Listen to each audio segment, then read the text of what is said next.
these are parties that I think they are pushing the globalist agenda. It was so obvious during COVID. None of them distanced,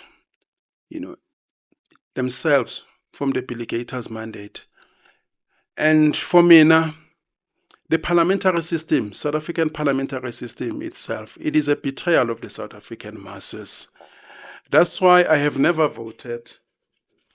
Most people say, Ike, why don't you start a party?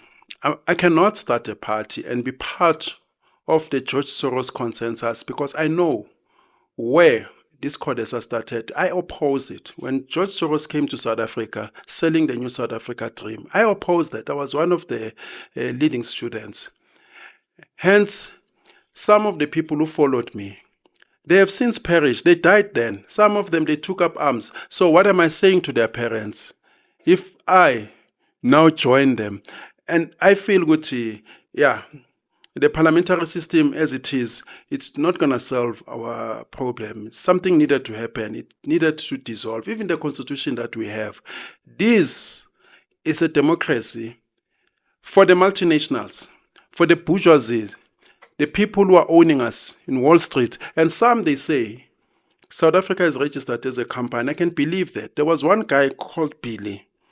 He used to call 702 as early as 2001. He kept on saying South Africa is registered. We used to talk about fiat system, the user system, which is where money comes from. The South African Reserve Bank, which is privately owned. I remember I tried rallying some of my attorney friends with let us challenge with why is it that we've got private shareholders in the Reserve Bank, about 600. They said, no, it's not like that before the internet thing. Now there's internet, people can Google.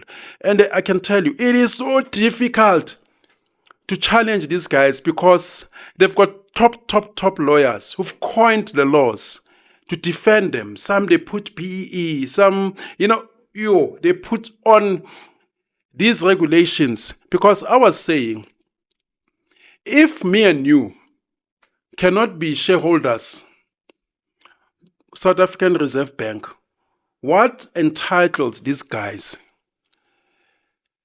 I also want to have shares there, but they've made it so difficult. They'll say, no, you're not excluded, but you need to go through 1, 2, 3, and they put so many steps. So it is very difficult. So for me, now arguing within this parliament is not going to solve. And whether Thabo Mbeki is part of the dialogue or not, for me, it's neither here nor there. And you'll find the reasons that he's fighting for, whether they want to know where budget comes from or they want to know certain details, it's within.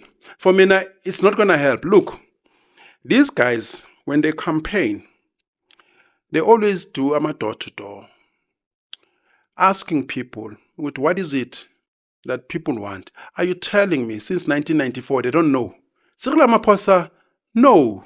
I just watched some snippets. I hate anything that has to do with Cyril Ramaphosa or any ANC person. But I heard, the opening, he was asking, the dialogue is going to ask questions. Why is it that a black child earns lesser than a white child? Why women are not treated fairly? Why the LGTB community not, given their, leeway? We know the answers to those questions. And as the youth say, that is gaslighting at its best. So this is going to be a talk shop, and there are no binding resolutions. It's for people to echo their anger, frustrations. Thabo Mbeki used to have the Izimbizos moving from one province to the other. What's going to be different now? From there, they're going to say, okay, guys, we heard you. Like they normally do when they are passing a bill into law, they go to communities and say, we heard the members of the communities. And then they don't take that into consideration. And then they just tick the box. So it's good for people to go there and, say what they want, but nothing will result out of that, other than the entrepreneurs, they're going to be richer in booking hotels, providing stationery, catering and all that. Like, we know how the ANC operates, and some of these business interests, I would not doubt if comes from the ANC, the entrepreneurs, they're going to pour that money back to the ANC 2026 campaign. That's how they operate, or that's how they've operated in the past. So for me, now, the national dialogue, it's a waste. It's a waste of time. So they should have taken that money and pour it somewhere